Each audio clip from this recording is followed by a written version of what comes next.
Usually when I hear this sound, I think of basketball players making hard cuts or shuffling their feet to play defense. But these squeaking sneakers have nothing to do with an orange ball being put into a basket, but of a small white ball being kicked into a net. We're talking about futsal. If you think of futsal, you think of basketball with your feet. I mean, very much a transition sport. Offense, defense, defense to offense. It's just a high-tempo, high-energy game. This is Esteban and Manuel Mariel, former SMU Mustang soccer players and founders of City Futsal in Dallas, Texas. So everybody's involved with the game. Everyone involved. That could be the motto of the Mariel family and the futsal empire they have built. City Futsal is the Mariels, and the Mariels are City Futsal.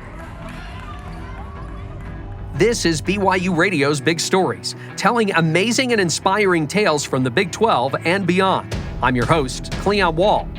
In this episode, futsal's first family of Dallas, how the Mariels' hard work and family-first attitude took them to the top.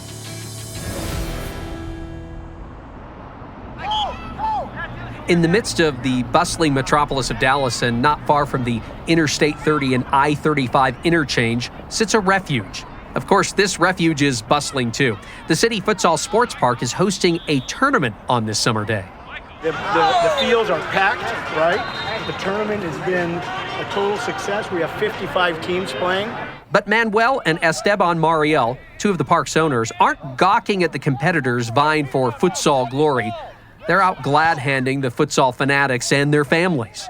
Talking to everybody, being friendly, making sure that they know that, we're putting on the show and we're here to greet them and to make them feel special. So they are consistently busy.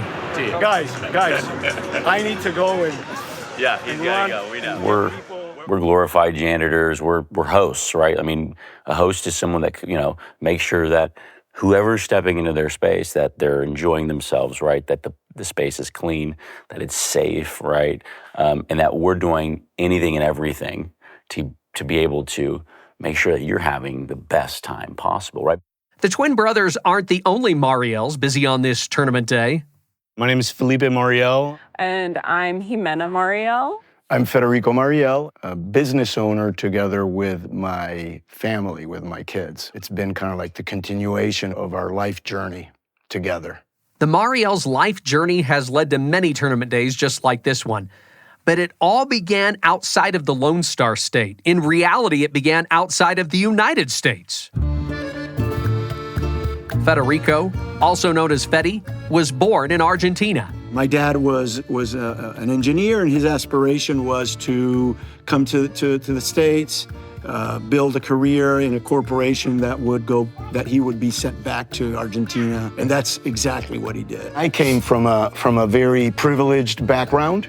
I mean, I in Buenos Aires, I had never had to work in my life. My dad was great because he was a self-made person, even though we grew up in very privileged situation. He never inherited anything. My dad always used to tell me, even in his best moments of wealth, I would tell him, "So Dad, what am I gonna inherit?" And he would say, "The last name."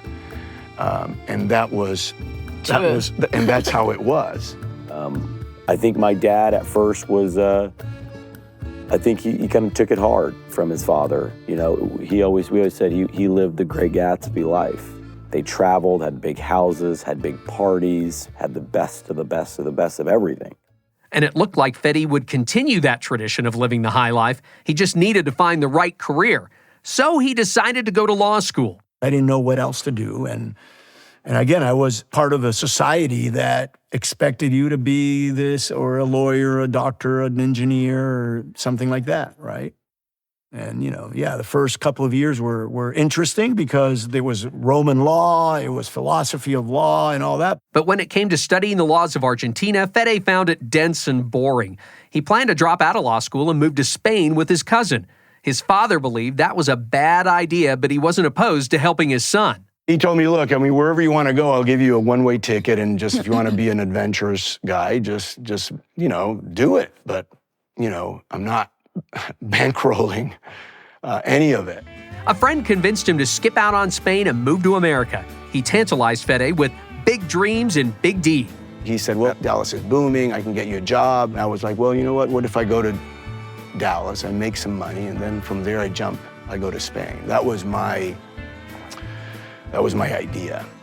And I came here, and I'm still here.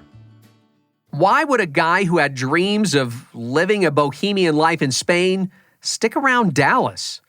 Let's just say a woman was one of the big reasons. Let's introduce you to Solange. I am a Brazilian born, moved to the United States when I was 16, went straight to New Jersey. My mom had remarried and brought my brother and I. Solange learned English and eventually graduated from high school. I was a single mom at 19, moved to Dallas at 24. I moved in with my friend, which Fede was also living with, so we're all roommates.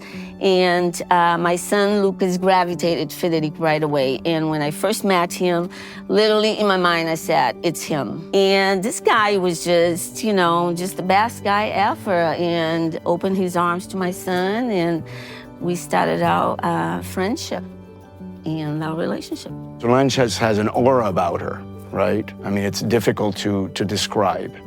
I felt like she was very strong, that she was very opinionated, that she was very different than the social environment that I had grown up. So it was something that attracted me.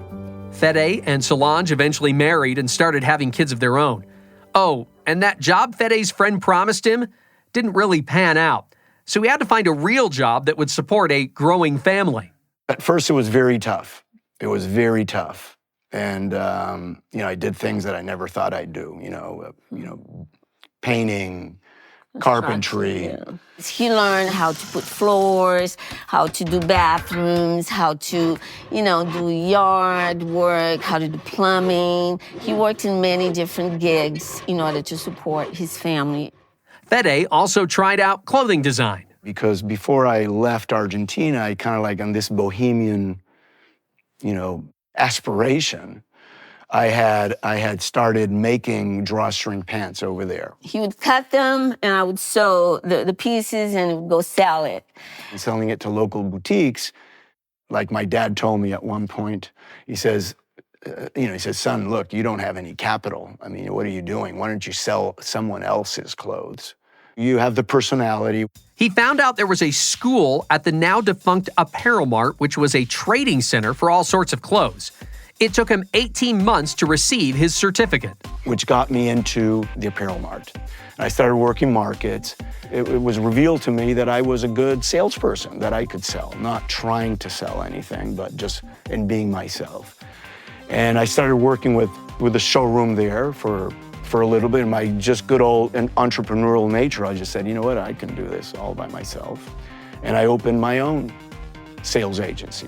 We look up to our father. My dad is was always been our superhero. Yeah. I mean, We always thought he was like a myth. yeah. Like there was something to the guy like we didn't know. We didn't something. we didn't get. We didn't that get. we weren't getting. We were that like, there was something Who there. is this guy? Is he Batman or something at night? Or like, does he put on a cape, when we're all in bed?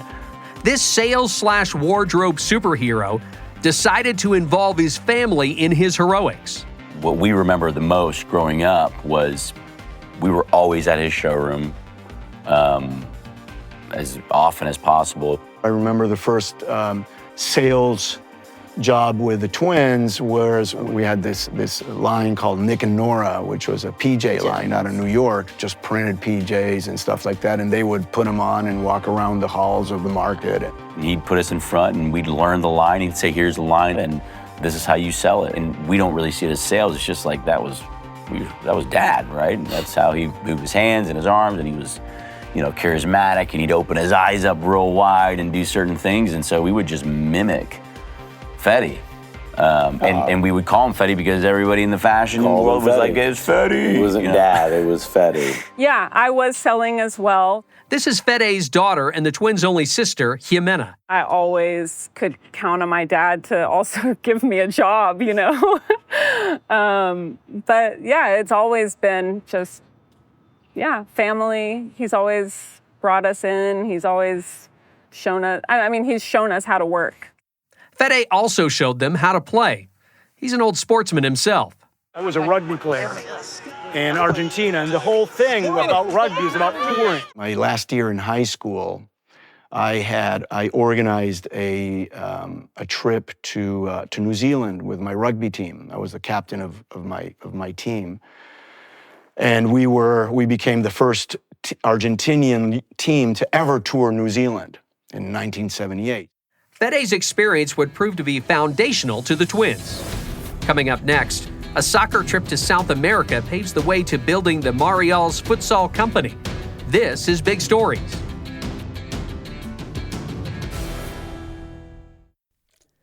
Hey everyone, Cleon Wall here again. I'm inviting you to check out another BYU radio podcast. It's called Deep Blue. It's where you get the true stories of BYU athletes and coaches from their own mouths. It's hosted by my colleague Jason Shepard. Last season, they had great interviews on Deep Blue, including Cougar quarterback Gary Bohannon. He teared up quite a bit talking about his son and what it means for his boy to watch his dad play. Also, BYU swimmer Jordan Tiffany, who quit swimming due to mental health struggles. He talked about how he was able to get back in the pool again. More great conversations for season number 3. BYU running back Hinckley Rapati will talk about his tear-filled journey to BYU. Former BYU tight end Chad Lewis, he's going to reflect back on that special 1996 BYU football season. And BYU basketball players Richie Saunders and Fuseni Traore discuss their unique relationship. It started way before they got to BYU. Please subscribe and listen to Deep Blue with Jason Shepard wherever you get podcasts, or check it out on the BYU radio app. Welcome back to BYU Radio's Big Stories. I'm Cleon Wall. I'm Esteban Mariel. I'm Manuel Mariel. And we are co-founders of City Futsal. No, they didn't say football. They said futsal. It's kind of like a mix of basketball and soccer. More about that in a moment. But their company is located in their hometown of Dallas, Texas. And if you couldn't tell, they're also twins. Sorry, I forgot about that part. Sometimes we forget about it, actually. Yeah, we do. It's like we're one. Yeah, sometimes. They can be a bit silly and sarcastic. Absolutely. Oh, yeah, absolutely. We don't need to stop saying absolutely. Yeah, absolutely. I love saying absolutely. It's my word. And actually, I started saying absolutely about a year ago, and now everybody says absolutely. Yep, these are the guys who started a sports kingdom in Big D, but they couldn't have done it without the rest of the family. Their mother, Solange. They are the perfect couple. Their father, Fede. I feel like they're the much better version of what I am. Plus, brother Felipe and sister Ximena. The twins are the twins. They're crazy. They've always everybody's like, yeah, they're so crazy. So now we're like, yeah, their twins are crazy. That's what it is. So how did this crazed, passionate duo start a sports legacy in the greater DFW area? Well, it all began with soccer. In 1999, the twins played in Dallas Cup, which is an international youth soccer tournament here in Dallas. Very, very famous. We, as the team, hosted a foreign team. And the team that our team hosted was Santos from Brazil.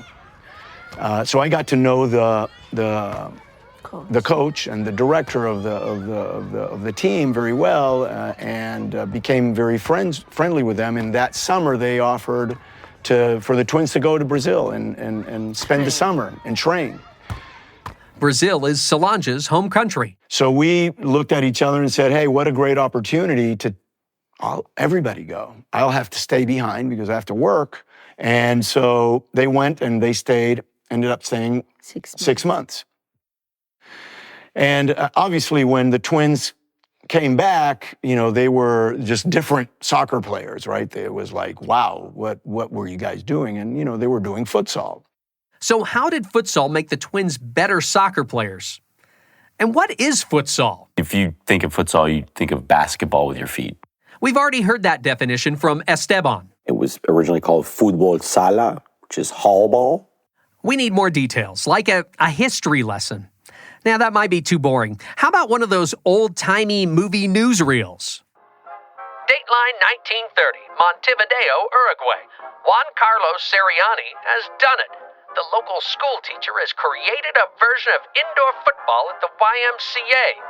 No, not American football, but the football you kick with your feet, and what we call soccer back in the United States. Sirianni combined principles of soccer, basketball, water polo, and team handball. This fast-paced game is sure to be a hit all across the world.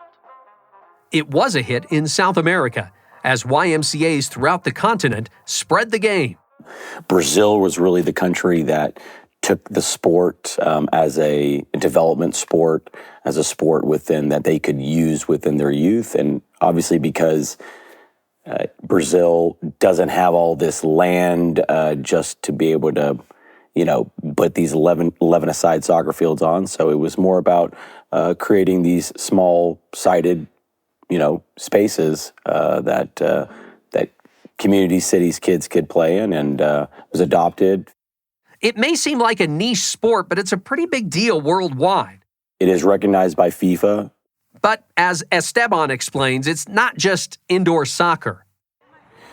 As a professional sport and a World Cup, it's played on a hard surface with a ball that is a bit smaller, and it's not heavier, it's denser. So meaning same air in a soccer ball, it's just condensed to a smaller size. So it dies when it falls and hits the ground. That's the basic idea of what futsal is. 5v5, hard court, one goalie, 4 players on the court. And 2 20-minute halves. Let's go back to one of our original questions. How did Esteban and Manuel improve at soccer while playing futsal? Well, they played the game every day while they were in Brazil, and with fewer players, the boys were able to hone their entire game. You get the opportunity with futsal really is, to see different situations on the court, right, that you might not see on a field if you're playing it, because 11v11, your soccer is very positional, right? You play a position, and in futsal you have positions, absolutely, but because it's a small court, because you are playing offense and defense at all times, you're able to engage in the game, I think, at a level that you're really not able to in soccer. And there's always a saying, soccer players, they don't make great futsal players. Futsal players make great soccer players. And my dad built PVC goals because he wanted Manuel and I to continue to play futsal because we came back from Brazil playing. And that's how we kind of grew as players, was with the sport of futsal. It was so good for them over there. It's such a cool sport. They love it. And so I started organizing futsal, pickup games for the kids their age. And then I started a league. The league eventually ended as the twins set out to fulfill their soccer dreams, playing professional football.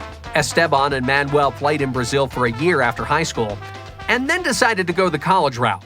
Here's the twins at SMU, their teammates. There's Manuel right over here, and Esteban with the long hair. That's Solange looking at pictures of her boys. Esteban was a defender for the Mustangs soccer team, while Manuel played forward. They each graduated from SMU with a degree in economics in 2009, but they gave professional soccer one more shot after receiving their diploma. That lasted about a year. Trying to play professional soccer is not an easy gig, so the duo decided to go in a different direction. Okay, it wasn't completely different. It was still soccer. Manuel and I were training kids, and that's something that Manuel and I did to make an extra buck. And we realized that we could turn it into a business. Here is their father, Fede. They came to me and says, "Hey, Dad, sharing on what they were thinking about doing. They wanted to keep involved in soccer." And that's when I told them, "Hey, well, why don't we just do futsal? I started it. Why don't you guys keep doing it? You guys are training kids already, doing these skills. Futsal was such a great sport for you guys. It's such a cool sport. No one does it." And we were like, "You're crazy. There's no way. U.S. cannot use another sport. You're going to go up against the gorilla of soccer." But we did transition. City Futsal officially started in 2011. We kind of, spoke the word of futsal to the masses, or as loud as we could to whoever wanted to listen. They lost some clients, but gained others. We really focused on youth at that point. Youth pickup games, training, skill work. And it was not about space. It was about a program. As Solange looked at pictures from her son's past, she recognized at least one soccer star trained by the twins. She is Jaden Shaw. She's like USA women's soccer. She's super now, superstar. When I was younger, futsal was my life. So I think it had a big part of where I am today. Jaden is featured prominently on the City Futsal YouTube page, talking about how futsal helped her game. My touches and my IQ of the game. I can read the game pretty well, and I have pretty decent vision for where I play. And I think that's what the most important thing is this was never about creating spaces. It was about creating impactful programs for the community and for kids. Manuel and Esteban had to drive all over the DFW Metroplex and beyond to train these kids. We had our Tundra pickup truck that my Uncle Guso, his brother, sold to us for like $2,000. Something like that.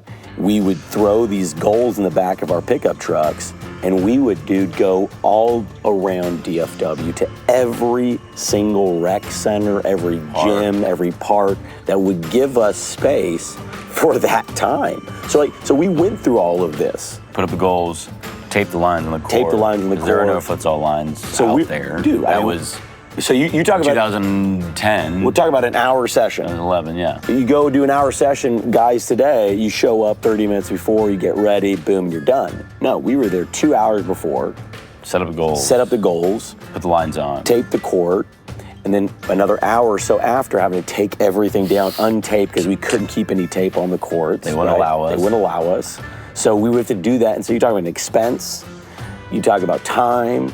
Just for 1 hour, it would be 3-4 hours. And then we would have to drive out to Midlothian or Mansfield. And you're talking about towns that are outside of Dallas, 45 minutes away, 30 minutes away.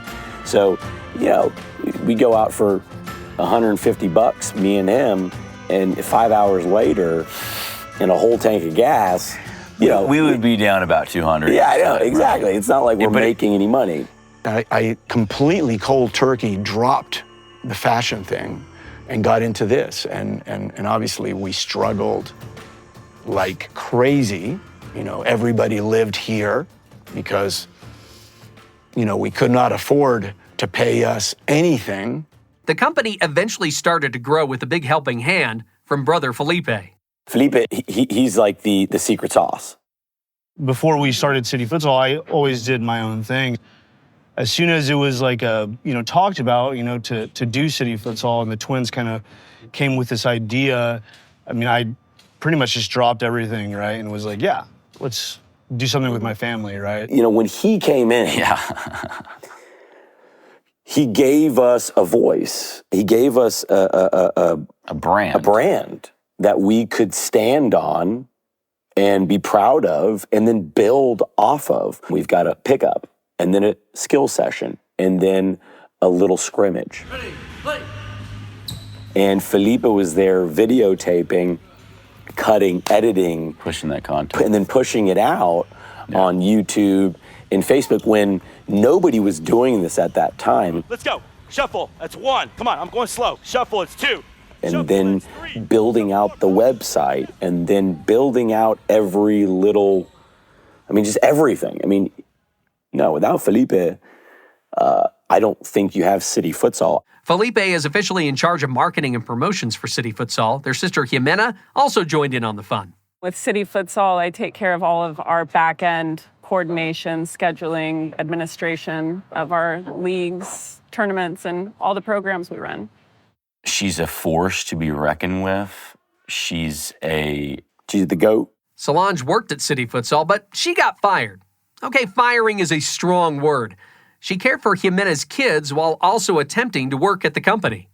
And Esteban came to me and he said, well, Mom, you got to make a choice. What do you want to do? You want to work here full-time, or do you want to be a grandmother? And I just realized, you know what? Okay, I want to be a grandmother.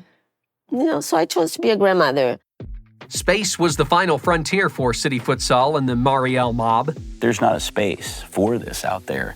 We're creating it with existing gyms, right? Fighting with volleyball, basketball, whoever's out there, and those are the gorillas of youth sports. And so space was the next evolution.